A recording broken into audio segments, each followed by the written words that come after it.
We've been live for 20 seconds. I didn't know it was going that long. I just seen 20 seconds pop up in the screen. I'm like, oh, all right. Good evening, everybody. How are you guys? We're glad we've been. It seems like it's been a long time since we've been live, but now we're all here and we're all together, and we got a great topic for you guys tonight. Yeah, so come on in. We want to say hi to those that have already joined us. Looks like 3 people have scrolled past and saw that we are live, and so we want you to oh, I thought you were like, who was talking? So we just want you guys to just join in with us, and we want to have a great discussion tonight. Y'all probably gonna laugh, reminisce about some of them old school movies we used to watch back in the day, and just kind of just go on this journey with us.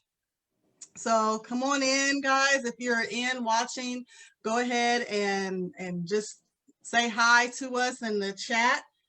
We are trying to monitor the chat as much as possible. And on this screen right here, it's kind of hard. We can't see the comments, so we got to look at our phones. So when you see us looking down at our phones, we're just looking for comments and things of that nature. Go ahead and share this video with someone, tag them in the comments or share it on your page. Tonight we're going to be talking about how has Hollywood influenced your view of love and marriage? But not only that, we're not going to just talk about Hollywood's influence, but we're going to also talk about reality, y'all. That's the ultimate thing, is that reality, what it really looks like, versus what Hollywood feeds us and what society feeds us about love and marriage. We know that this month is the month of love. We just had Valentine's Day pass, and I know you guys did a lot of good things, and I hope you did some romantic things going on and all of that. So we hope that you were able to connect, but we hope that you connect every day. Don't just leave one day out of the year, Valentine's Day, to connect. We need you guys to connect all year round. So welcome, Michelle. How are you? Good to see you. I see there's about 9 people and I can't see none of them. But yeah, if you guys are on, say hi or something, just so we know who's on or whatever. Yeah. So you guys, tonight, again, our topic is, how did Hollywood influence your view of love and marriage? And so for me, I'll go first, and then you guys can chime in on what y'all, what was happening with y'all. But for me, I always wanted to have like the white picket fence and the 2 kids, and I wanted to be the Susie homemaker, and LJ would go off to work, and I would make all the kids lunches, the dinners, and I would just be the homemaker, and I was going to be the one that just took care of the home. And as I lived, I realized that wasn't actually going to be my reality. So that was I was heartbroken, because I watched all these shows back in the day. I was a big black and white sitcom person, so I watched shows like the Donna Reed Show, or I would watch My 3 Sons, or Father Knows Best, or Leave It to Beaver. Okay, I'm sorry, that's what I watched. Y'all probably like, where did she grow up? But I did, and I love watching. Yeah. But that was my thing, I wanted to have that lifestyle, and it didn't turn out like that for me. So I was pretty disappointed. Hollywood failed me. But I bounced back. How about you guys? Bounce back. What about you guys? So, Susan, do you want to go ahead and give your perspective? Because I was a little different. Did you watch anything?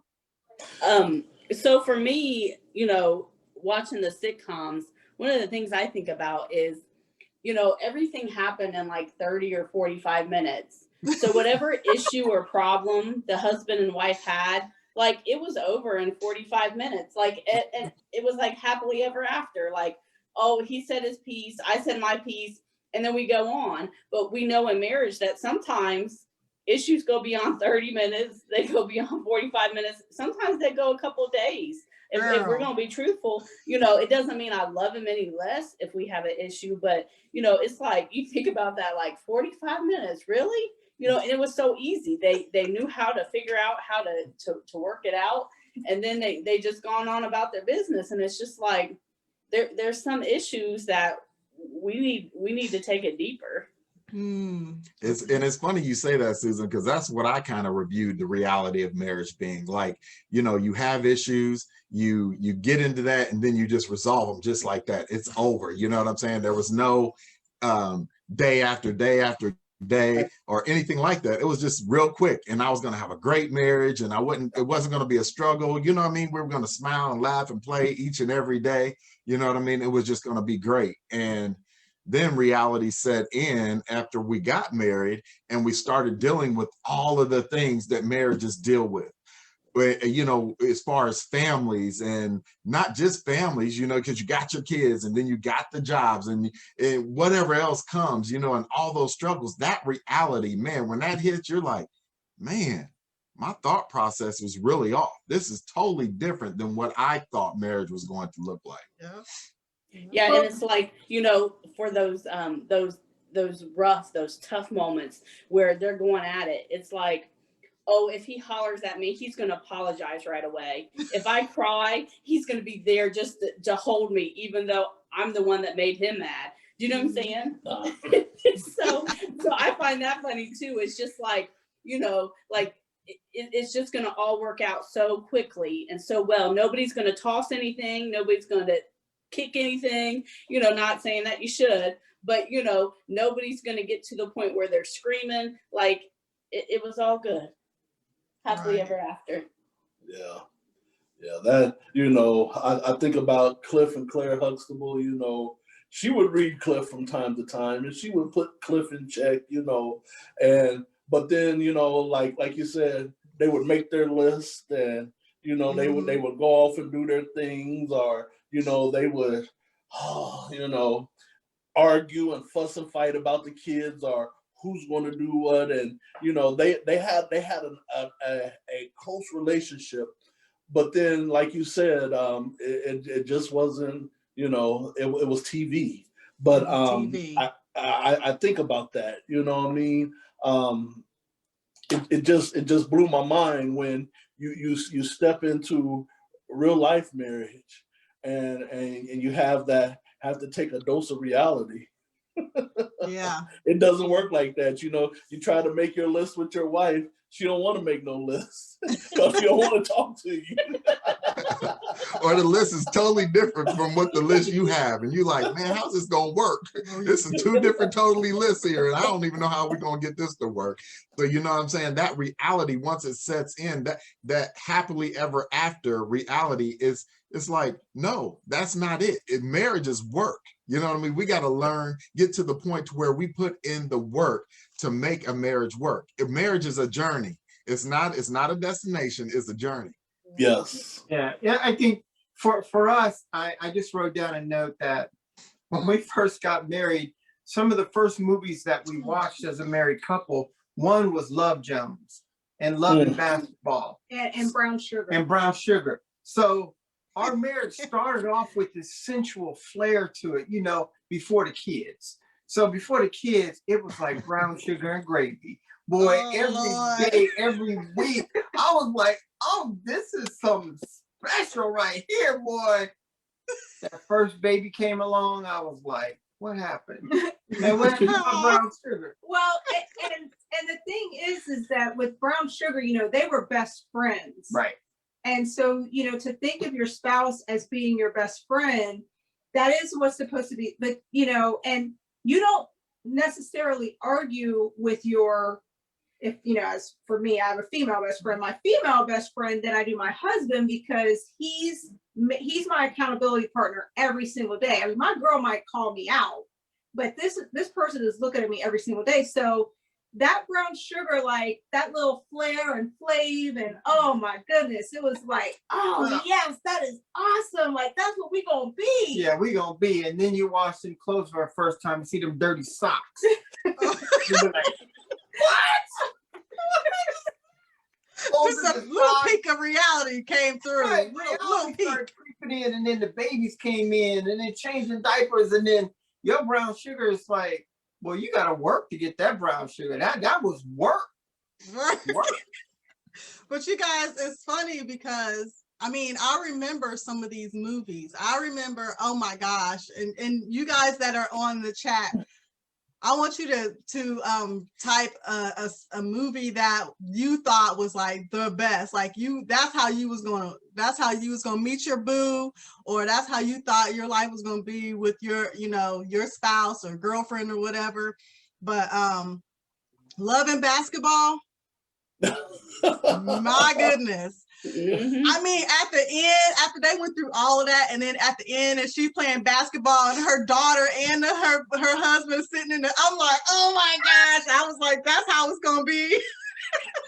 I'm gonna be, and I played basketball in high school and some in community college, so you know, I was all for it. I was looking around the corner like, you know, LJ didn't play basketball though, so that messed that fantasy up too. You laughing too hard, Susan.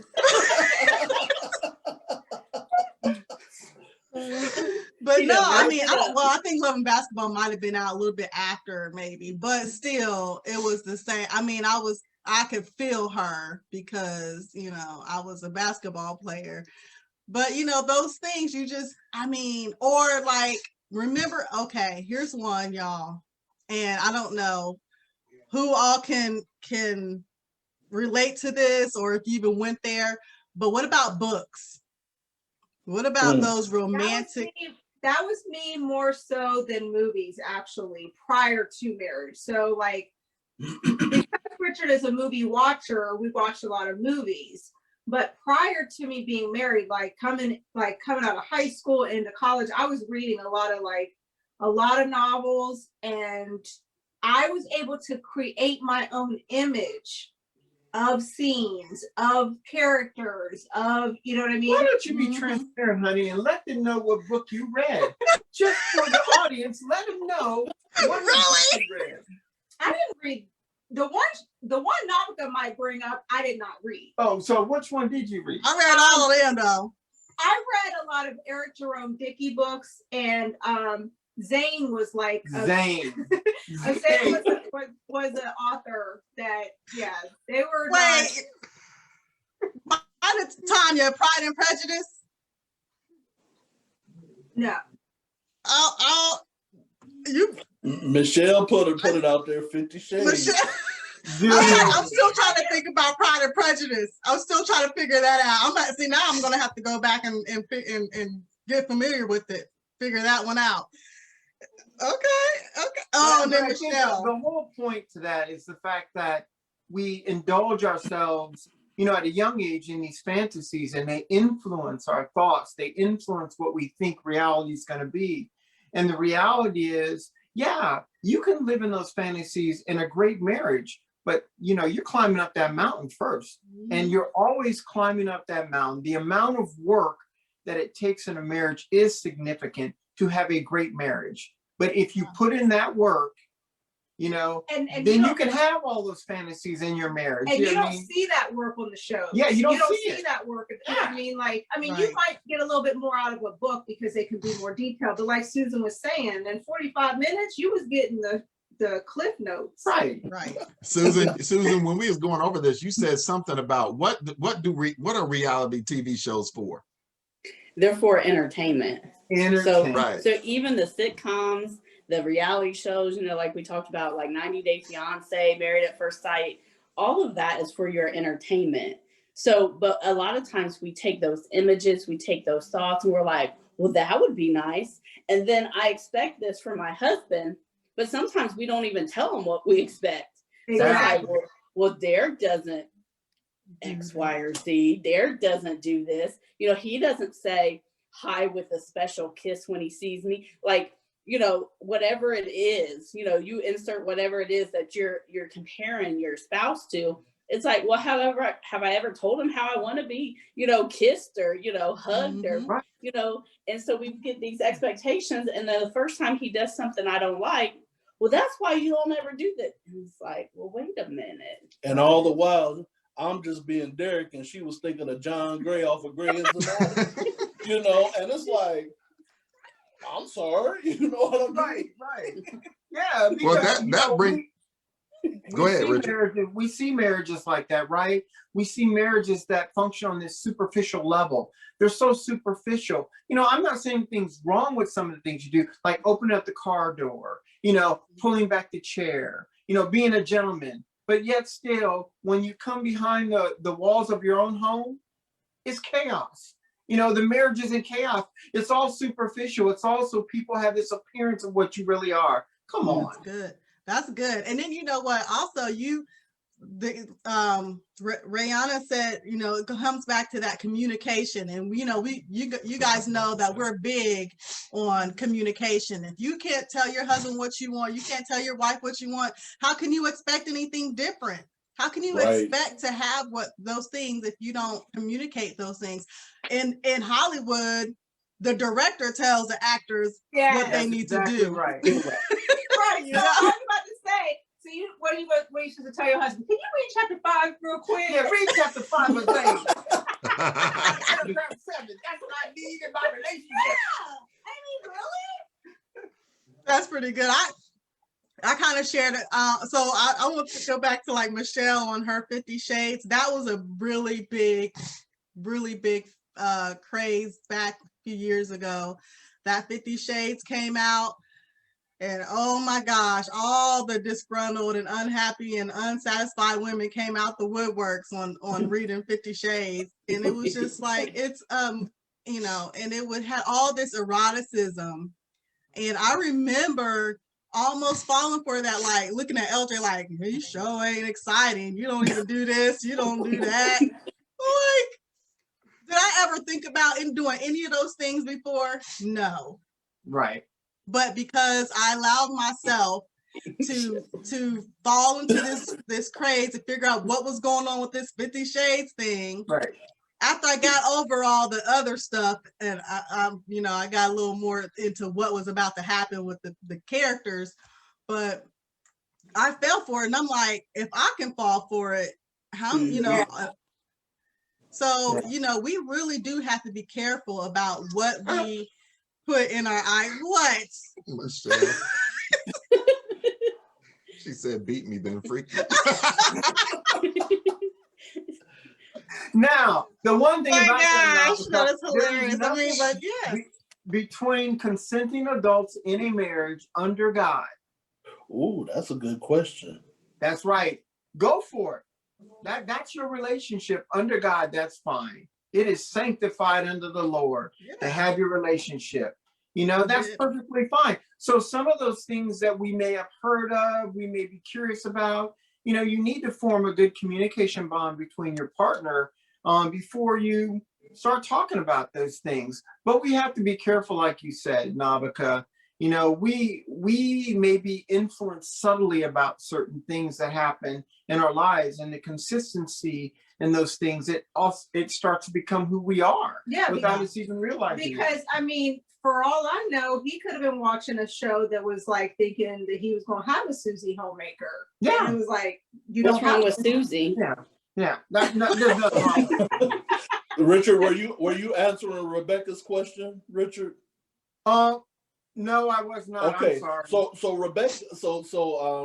Rebecca asked the question. So what happens when your spouse does communicate what they want, but it's way too much to keep up with? LOL, or is it not realistic? Right. Come on, Mr. Cuddy, what is it? That keep up is a little rough there. The keep up is rough. You know, but I think that's communication again. You know, we have to be totally transparent with our partner on our needs. You know, what satisfies me as a husband? What satisfies you as a wife?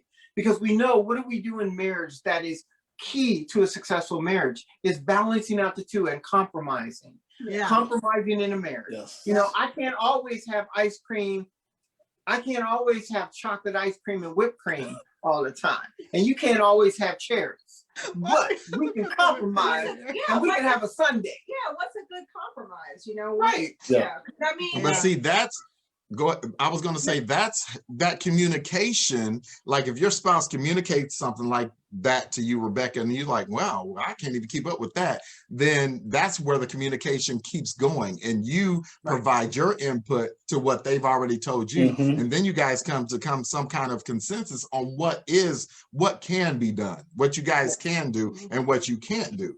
But that's going to be different in every marriage. Because I know Right. I put my Every demands in. marriage. I'll be like, well, if you want me to do that, then you got to do this. Right. Oh. Right. Compromise. Yeah. Right.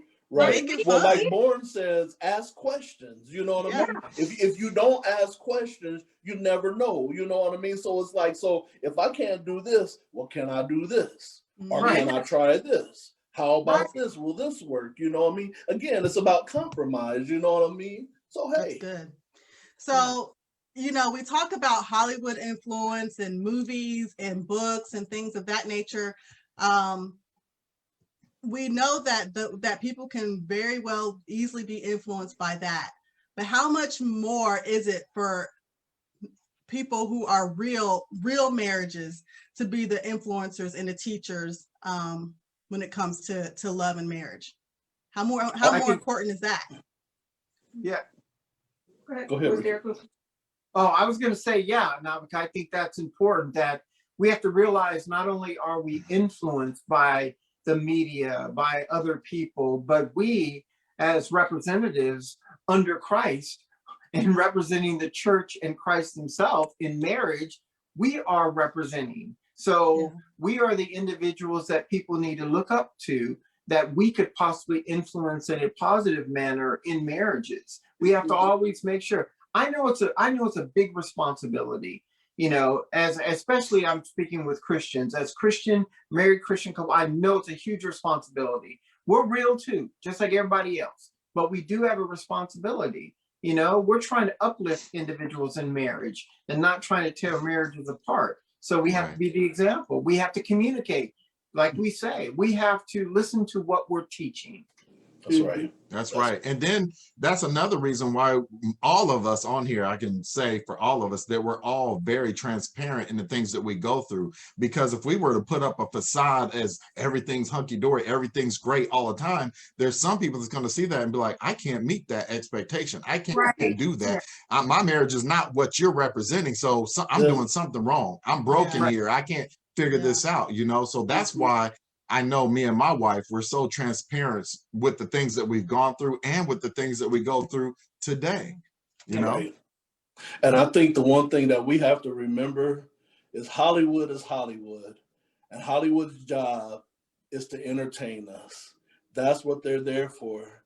They're there to entertain us and not to influence us. You know, I think Charles Barkley said it right, you know, and a lot of people got mad when Charles Barkley said it is, I'm not your kid's role model.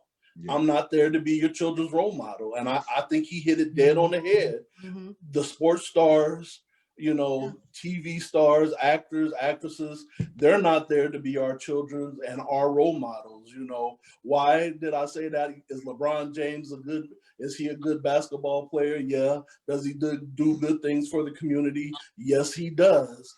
But we cannot reach LeBron James. We can't go out and we can't touch LeBron James. So we need people who are tangible, who we can get to in our lives. You know what I mean? People we can touch, who can really be influences. You know what I mean? We can see their lives, like LJ said, on a day-to-day basis. Someone who can reach us, someone we can reach out to. You know, if we up in the middle of the night fighting and scratching, LeBron James, Charles Barkley, Kim Kardashian, all them aren't going to come to our age. They don't even know we exist. So we need someone we can get to, someone who can get to us. You know what I mean? Yeah.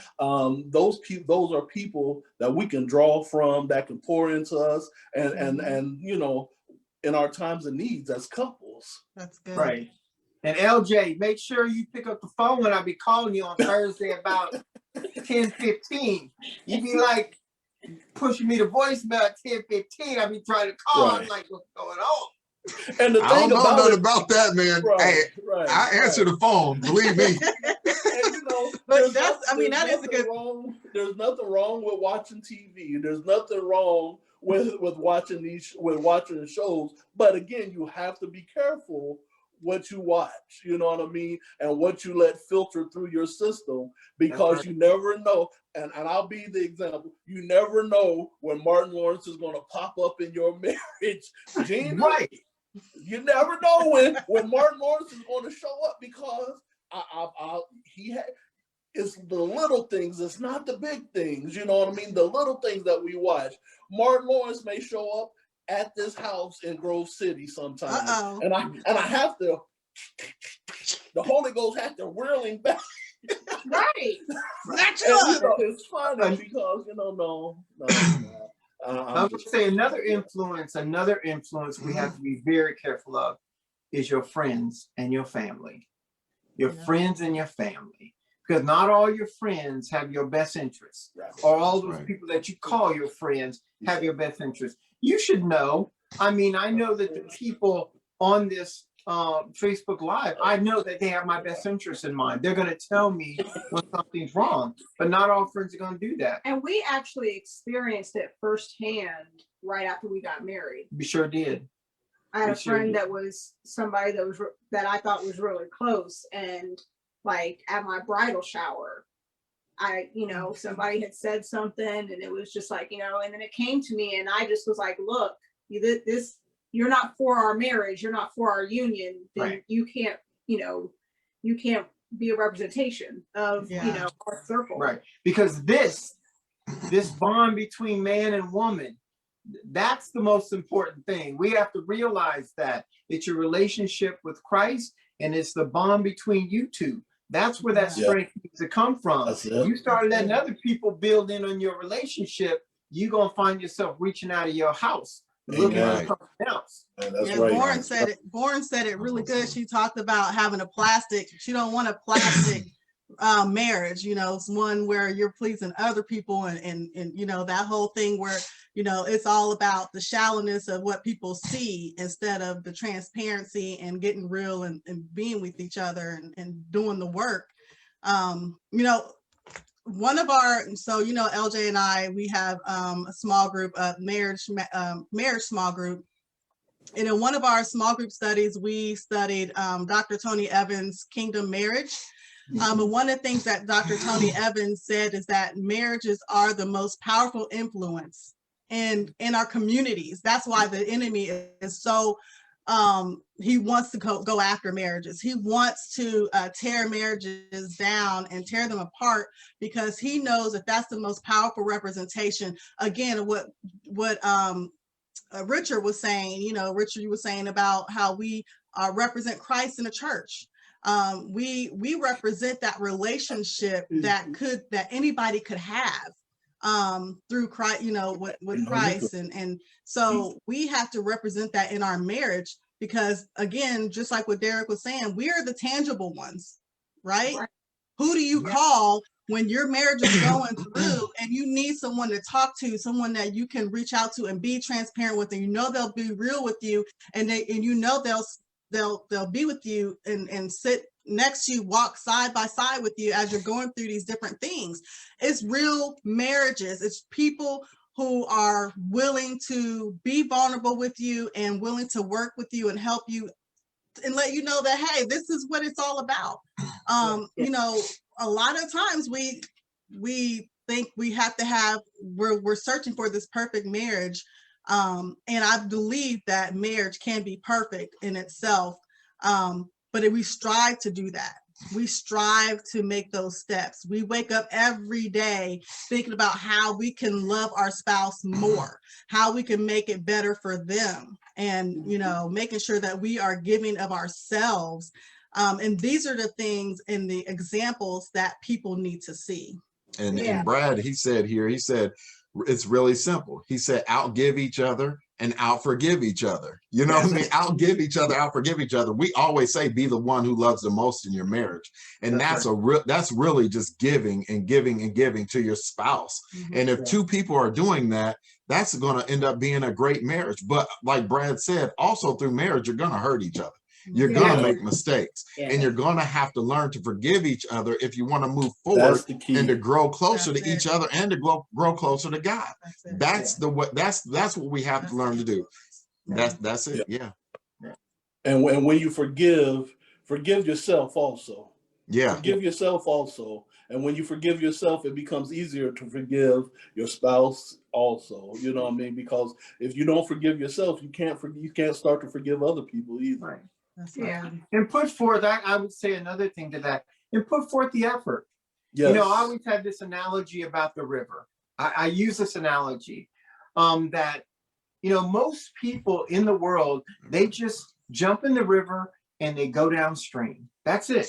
So Mhm. there's rocks, there's other parts of the riverbank that happen, and they just go down the river. That's the way it works, you know, most people. But in a marriage, you got to try to put a motor on the back of that engine, turn that boat around, start going up that river, because that's where you want to be. You want to go up the river in your marriage, not just downstream like everybody else. But it takes so much effort to do that again. But the rewards are great and significant. Yes. That's good. So we have a question. Born said, she asked, as a husband and wife, how do you share with your spouse if there is someone in their circle you think is questionable or doesn't share the same values of marriage? How do we do that? We have I think first you need to make sure when you have the conversation that it's not at a time where you're already elevated in your emotions and your frustrations, and, you know, set a time to discuss it. yeah. That was my And first also- thought. And also to be compassionate that, you know, if this person is somebody that's close to you, you know what I mean? Like, you know, depending on how close they are, if it's a friend that you've been friends for like 10 years, it's sometimes a hard reality Yeah. that this person may not have. And so, you know, taking on that pain that maybe this person isn't, you know, out for us, but having that, you know, real talk, like, babe, look, you know, just, and then, you know, give good examples. Don't just say, you know, they're not really good for us. You got to be like, okay, let me give you some examples. Look at this situation. Think of it like that. You know what I mean? Because sometimes, you know, your friends, you're not looking at it like your, you know, like your spouse is. Your spouse is from the outside, like, yeah, because you're like, oh, we're just friends and we're all going to play in the sandbox together. And then they're like standing outside, like, nah, your friend really don't have it for you. You know, I don't know the exact situation, but if you're compassionate, if you have examples. And I would add to that experience also is a key factor in that. You know, if I'm getting married to Angel, we're married and we're in our first and second year of marriage. If I'm already trying to clean house of all the friends, there's probably a bigger issue there Yeah. than me making that statement, because I haven't had enough time with her. You know, we need to establish that experience in our relationship where I'm evaluating the landscape, knowing that some of those relationships he has that are important because she grew up with those relationships.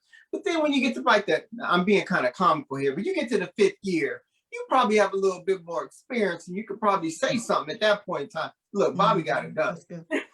Bobby been over our house 7 days in a row, eating my food. You need to go now. But if you give those examples to help your spouse to be able to see Right. what you see, I Yeah. think that that's where you can potentially change the perspective to say, like, okay, maybe he might have some validity to what he's saying.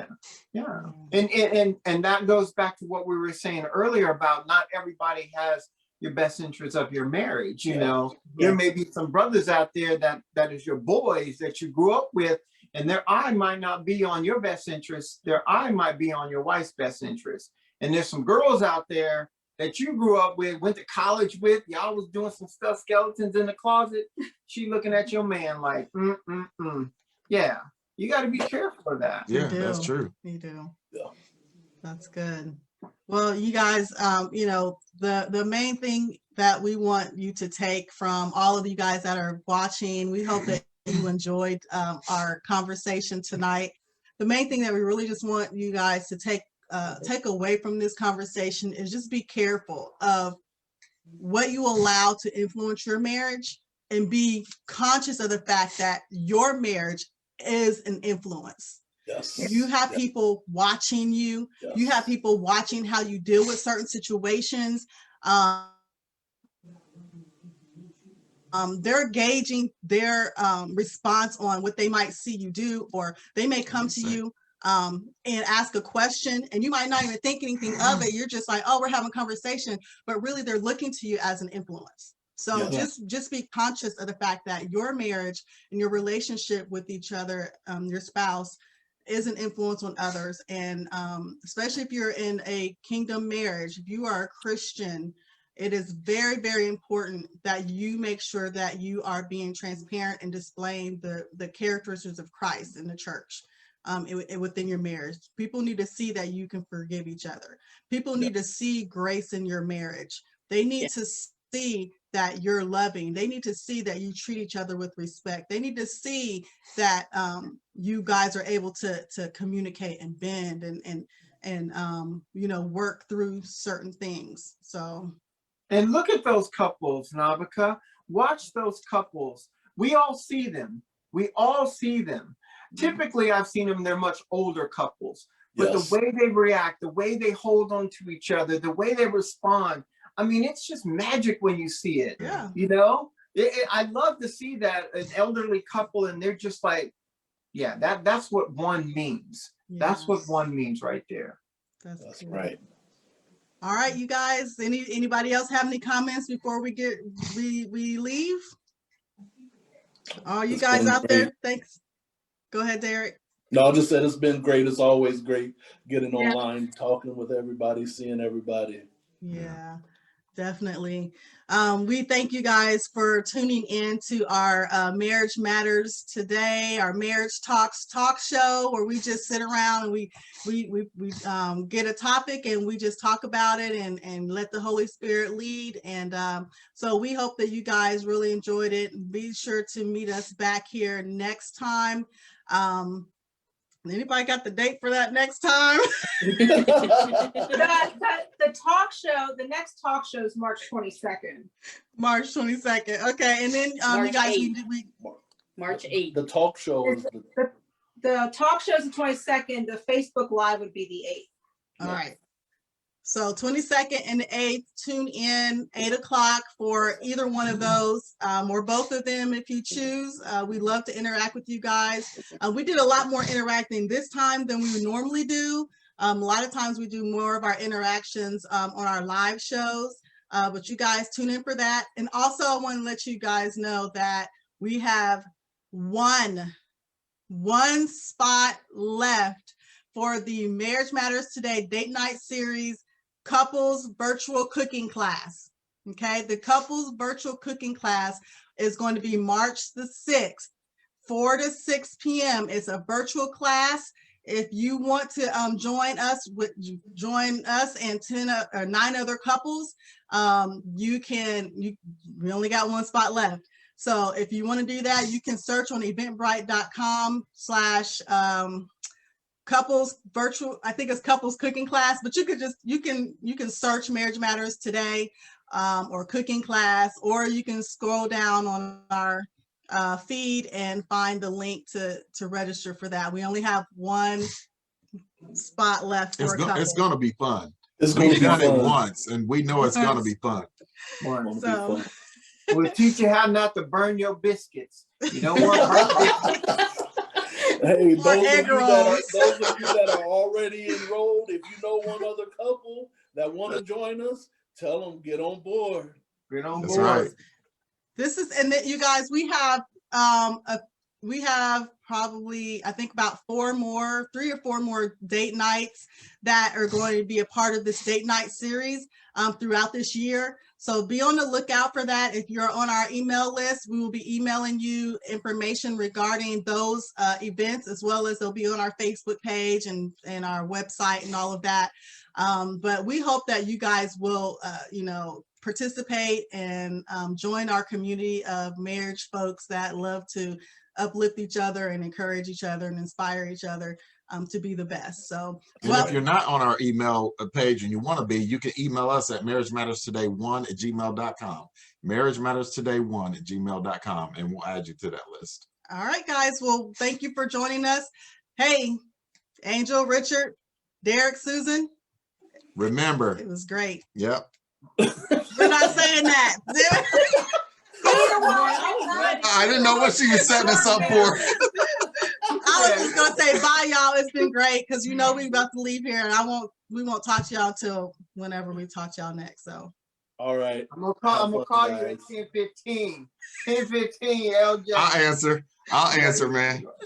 Have a good one now. bye, guys. All right. Thanks Bye, everybody for coming. We everyone. love you all. Bye-bye. Have a good Bye. night.